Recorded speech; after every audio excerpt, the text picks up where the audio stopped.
अस्सलाम वालेकुम viewer welcome to SST lab. मैं हूं आरिफ जावा के नए लेक्चर के साथ। लास्ट लेक्चर के अंदर हमने मेथड्स को डिस्कस किया था और हमने मेथड्स को डिफाइन करना और उन मेथड्स को कॉल करने के बारे में सीखा था। मज़ीद वीडियोस देखने के लिए हमारे चैनल SST लैब को सब्सक्राइब करें और बेल आइकन को दबाना मत भूलिएगा ताकि आपको हमारी नई आने वाली वीडियोस का नोटिफिकेशन बर वक्त मिलता रहे। आज के लेक्चर के अंदर हम जो है सीखेंगे कि जो मेथड्स हैं उनके अंदर पैरामीटर्स का इस्तेमाल कैसे किया जाता है। ठीक है, मेथड्स पैरामीटर।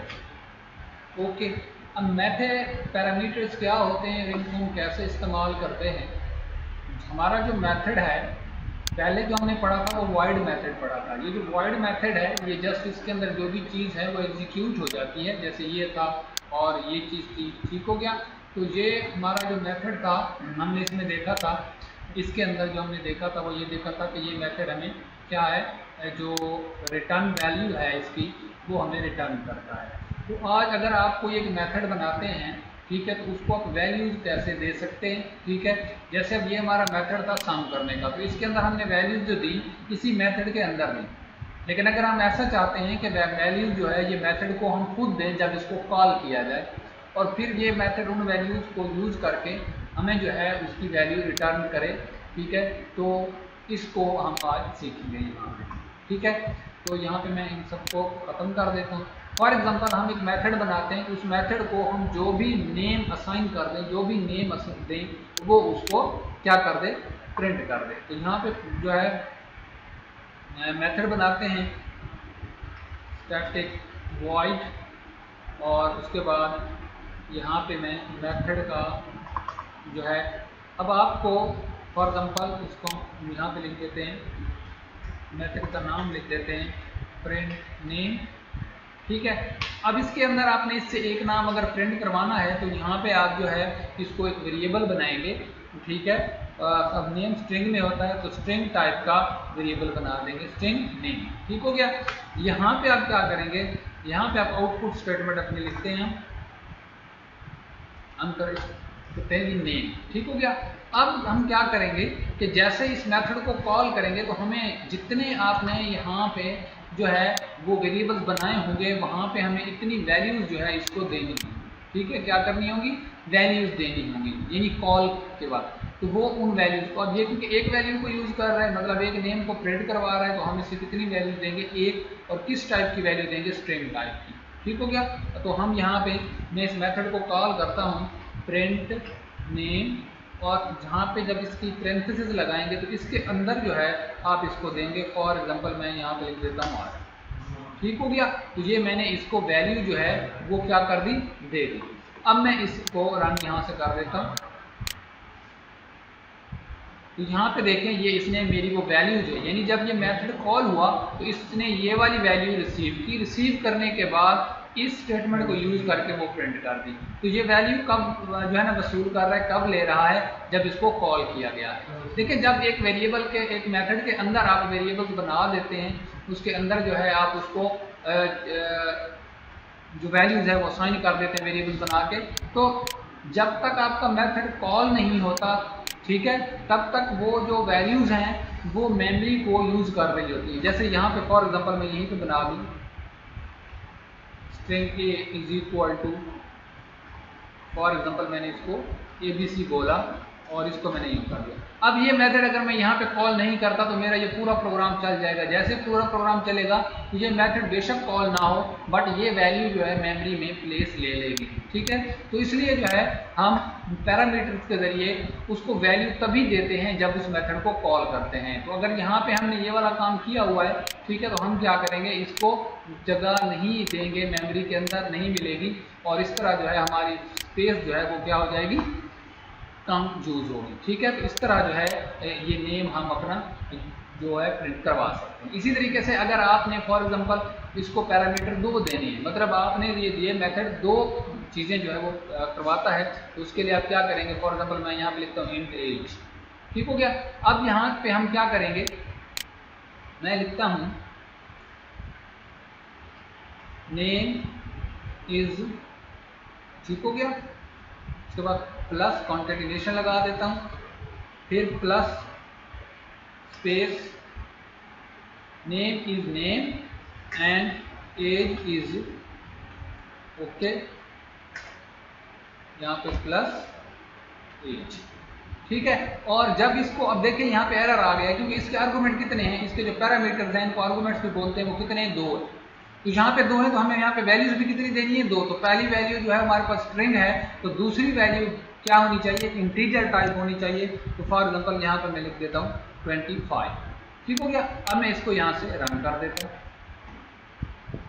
तो ये देखें name is RS and age is 25, ठीक है। तो यहाँ पे अगर आप स्पेस दे दें तो थोड़ा सा आपके लिए ये वाज़ेह हो जाएगा। इस तरह जो है हमने इस मेथड के अंदर जो है जितने हमें वैल्यूज चाहिए थे उतने आर्गूमेंट्स हमने पास किए और उसने उसको कंपाइल कर दिया, उसको जो है ना उसने रन करवा दिया, ठीक हो गया। तो ये जो कॉन्सेप्ट है, इस कॉन्सेप्ट को हम कहते हैं आर्गूमेंट्स जो है पैरामीटर्स, ठीक हो गया। यहाँ तक ये बात क्लियर होगा। अब अगली जो बात है वो ये है कि अगर आपके पास ये मेथड इस तरह काम करता है, उसके बाद एक होता है वैल्यू रिटर्निंग मेथड। क्या होता है, वैल्यू, जैसे मैंने लास्ट लेक्चर के अंदर भी डिस्कस किया था, वैल्यू रिटर्निंग मेथड, ठीक है। अब वैल्यू रिटर्निंग मेथड जो है वो क्या काम करता है, मैं इसको यहाँ से ख़त्म कर देता हूँ। यहाँ पे मैं एक और मेथड बना देता हूँ, static void for example sum, और अब इस सम को हम दो क्या देंगे, फॉर एग्जाम्पल 2 वैल्यूज देते हैं और ये उनको सम करता है, तो हमने इसको कितनी वैल्यूज देनी है, 2 देनी है। तो हम इंटीजर टाइप के a और इंट b, ठीक हो गया। इसको हम ये चीज़ें 2 देंगे और ये इनका हमें सम प्रोवाइड करेगा। तो यहाँ पे मैं लिखता हूँ int sum is equal to a plus b और रिटर्न सम, ठीक है। अब इस मेथड को अब वॉइड नहीं कहेंगे, क्या कहेंगे, इन, यानी जिस टाइप की वैल्यू इसने रिटर्न करनी है उस मेथड की आप डेटा टाइप वही रखेंगे। वॉइड जो है वो कुछ रिटर्न नहीं करता, उसके अंदर जो स्टेटमेंट होती है वो उसको क्या कर देता है, चला देता है, रन कर देता है। लेकिन जो रिटर्निंग, जो वैल्यू रिटर्न कर रहा होगा मेथड, ठीक है, ये जो वैल्यू होगी, उसकी जो डेटा टाइप होगी वो वही होगी जो वो वैल्यू रिटर्न करेगा। सम हमारा इंटीजर में होता है, तो ये इंट वैल्यू रिटर्न कर रहा है, तो ये कौन सा मेथड होगा, स्टैटिक इंट, ठीक है, और रिटर्न सम। अब इसको हम जरा कॉल करेंगे। अब जब इसको कॉल करेंगे तो 2 चीज़ें होंगी। एक तो ये कि हमने इसको जब कॉल करेंगे तो 2 वैल्यूज साथ प्रोवाइड करेंगे जो इसके पैरामीटर्स हैं a एंड b, और ये इंटीजर टाइप हैं, तो कौन सी वैल्यू से देंगे, जो है वो a and b integer type की वैल्यू दो देंगे। और जो ये वैल्यू रिटर्न करेगा उसको भी हमने किसी वेरिएबल के अंदर स्टोर करवाना है, ठीक है। तो यहाँ पे मैं करता हूँ int sum equal to some, या इसको हम यहाँ पे इस तरह करते हैं, answer is equal to some, ताकि थोड़ा सा ये कंफ्यूज अप ना हो सेम वर्ड्स को यूज करके। अब यहाँ पे मैं इसको देता हूँ 20, 30, ओके। अब उसके बाद यहाँ पे मैं नीचे लगा देता हूँ sum is plus sum answer. अब ये मेथड क्या करेगा, ये वाली 2 वैल्यूज को रिसीव करेगा, उनका सम करेगा और सम रिटर्न करेगा, और जो मेथड ये वैल्यू रिटर्न कर रहा होगा, ठीक है, ये वाला सम, वो इन आंसर में आगे क्या हो जाएगी, स्टोर हो जाएगी, और फिर हमने आंसर को आउटपुट करवा लिया। इसको हम क्या कहते हैं, ये देखें, ये है हमारा वैल्यू रिटर्निंग मेथड, यानी ऐसा मेथड जो आपका रिटर्न कर रहा है कोई भी चीज़ कैलकुलेट करने के बाद, ठीक है। तो यहाँ पे कुछ पॉइंट्स हैं वो आप माइंड में रखें कि जो हमारा वैल्यू रिटर्निंग मेथड होगा, एक तो उसकी डाटा टाइप वही होगी जो वो वैल्यू, जिस टाइप की वैल्यू वो रिटर्न करवा रहा है। दूसरी चीज़ क्या होगी कि आपका एक मेथड जो है एक वैल्यू को, एक चीज़ को जो है वो रिटर्न करेगा, एक से ज़्यादा को रिटर्न आप नहीं करवा सकते, ठीक हो गया। इसी तरीके से अगर हम एक और जो है यहाँ पे मेथड बनाते हैं, तो स्टैटिक अब इसको मैं क्या कहता हूँ, फ्लोट मल्टीप्लाई। अब जब हम मल्टीप्लाई करेंगे तो इसे दो आप देंगे, फॉर एग्जांपल आप फ्लोट के जो जो वैल्यूज भी दे सकते हैं, जो जिस तरह के आपको मल्टीप्लिकेशन चाहिए, तो फ्लोट ए फ्लोट बी, ठीक हो गया। उसके बाद इसकी बॉडी, उसके बाद अब आप क्या करेंगे, इन multiply is equal to A multiply by B. उसके बाद रिटर्न, तो ये भी आप फ्लोट ही रखेंगे, क्योंकि जो आंसर आएगा, जो आप मल्टीप्लाई करवा रहे हैं फ्लोट है, तो उनका आंसर फ्लोट में आएगा, तो आपने उसको फ्लोट के अंदर स्टोर करवा दें। अब ये जो मेथड है ये फ्लोट डाटा टाइप रिटर्न कर रहा है, तो हमने इसको क्या कहा, फ्लोट कहा। अब इसके नीचे मैं इसी को कॉल कर लेता हूँ, तो यहाँ पे float multiply is equal to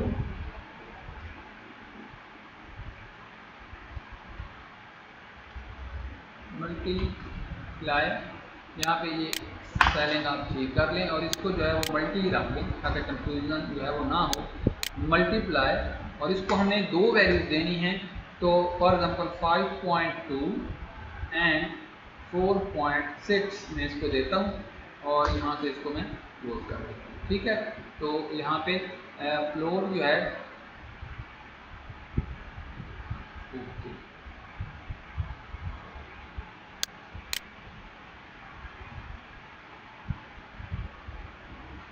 आप इसको फ्लोट की बजाय डबल कह दें,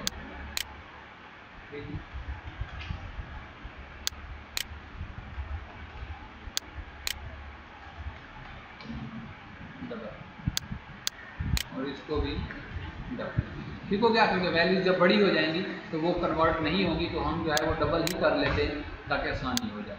उसके बाद यहाँ पे हम करते हैं, इसको आउटपुट करवाते हैं मल्टीप्लाई इज, ठीक है, और यहाँ पे प्लस कॉन्केटिनेशन करते हैं मल्टी, ओके। अब ये मेथड क्या करेगा, दो ये वाली वैल्यू रिसीव करेगा, रिसीव करने के बाद उनको मल्टीप्लाई करेगा, मल्टीप्लाई करने के बाद ये आंसर मल्टीप्लाई वाला जो वेरिएबल है इसको रिटर्न करेगा। हम जब ये रिटर्न करेगा तो इसको हम इसके अंदर स्टोर करवा देंगे, ठीक हो गया। ये मेथड ये वाली वैल्यूज लेके अपना काम करेगा, जो वैल्यू जो आंसर ये रिटर्न करेगा इसके अंदर स्टोर करवा दिया और इसको हमने यहाँ पे आउटपुट करवा दिया। तो चलिए अब इसको देखते हैं। तो ये देखें, ये हमारे पास मल्टीप्लाई इज टू 23.91999 इस तरह जो है ये आपका वैल्यू जो है वो रिटर्न हो गई है, ठीक है। तो आप जब कोई मेथड बनाते हैं, ठीक है, तो मेथड के अंदर आप क्या करते होते हैं कि उसकी वैल्यू को आप क्या कर देते हैं, रिटर्न कर देते हैं, ठीक है। तो अब हमारे पास यहाँ पे हमने जो मेथड्स पढ़े हैं, सबसे पहले हमने वॉइड मेथड पढ़े हैं जो कुछ भी रिटर्न नहीं करते, बल्कि जो उसके अंदर आप एग्जीक्यूट करवाएंगे वो वही एग्जीक्यूट करेंगे। तो इन मेथड्स को जो है जब आप कॉल करेंगे तो इनको जस्ट आप अगर पैरामीटर्स मौजूद हैं, इनके कोई वैल्यूज हैं, तो आप उनको वैल्यू देंगे और वो आपका जो है वो चीज़ जो है वो एग्जीक्यूट कर देगा। लेकिन जो वैल्यू रिटर्निंग मेथड है होगा, आप उसको एक तो वैल्यूज असाइन करेंगे, दूसरा किसी भी वेरिएबल के अंदर उनको असाइन कर देंगे ताकि जो वो वैल्यू रिटर्न करें वो उस वेरिएबल के अंदर स्टोर हो जाए और देन जो है आप उसको इस्तेमाल कर सकें। तो ये बड़ा जो है ना ज़बरदस्त काम है, फ्रूटफुल काम है। इसका फ़ायदा ये होता है कि आप जो है एक मेथड को एक दफ़ा बनाते हैं, उसको कहीं पे भी आप इस्तेमाल कर सकते हैं, ठीक है। फॉर एग्जांपल आप एक जो है कैलकुलेटर बना रहे हैं, आप जो है मैथ का कोई काम कर रहे हैं, ठीक है, तो आप एक दफ़ा उस मेथड को बनाएं, मेथड को बनाने के बाद उसको सेवरल टाइम जो है वो आप कॉल कर सकते हैं। मैथ का आपका बहुत बड़ा सॉफ्टवेयर है, अकाउंटिंग का कोई सॉफ्टवेयर है, उसके अंदर आप जो है चीज़ों को सम करवाना, मल्टीप्लाई करवाना, डिवाइड करवाना, ये सारे काम जो है आप जो है इनके मेथड्स बना के एक दफ़ा बना के उनको रीयूज़ कर सकते हैं, बार बार उनको आप कॉल कर सकते हैं। तो इस तरह से क्या होगा कि आपका जो रीयूजेबिलिटी है वो जो है वो बढ़ जाएगी। तो ये थे हमारे वैल्यू रिटर्निंग मेथड और मेथड पैरामीटर्स, ठीक हो गया। तो आई होप कि आपको ये पैरामीटर्स और ये जो हमने वैल्यू रिटर्निंग मेथड पढ़े हैं ये सारा समझ में आ गया होगा, ठीक है। तो इंशाल्लाह नेक्स्ट लेक्चर के अंदर हम मज़ीद जो है चीज़ें पढ़ेंगे। फ़िलहाल जो है हम सेम क्लास के अंदर ये मेथड हमने बनाए हैं, ठीक है। अगली क्लासेस के अंदर हम जब क्लासेस के बारे में पढ़ेंगे तो हम डिफरेंट क्लासेस बनाएंगे और फिर एक क्लास के मेथड को, अभी हमने एक मेथड बनाया उसको फिर कॉल किया, ठीक हो गया।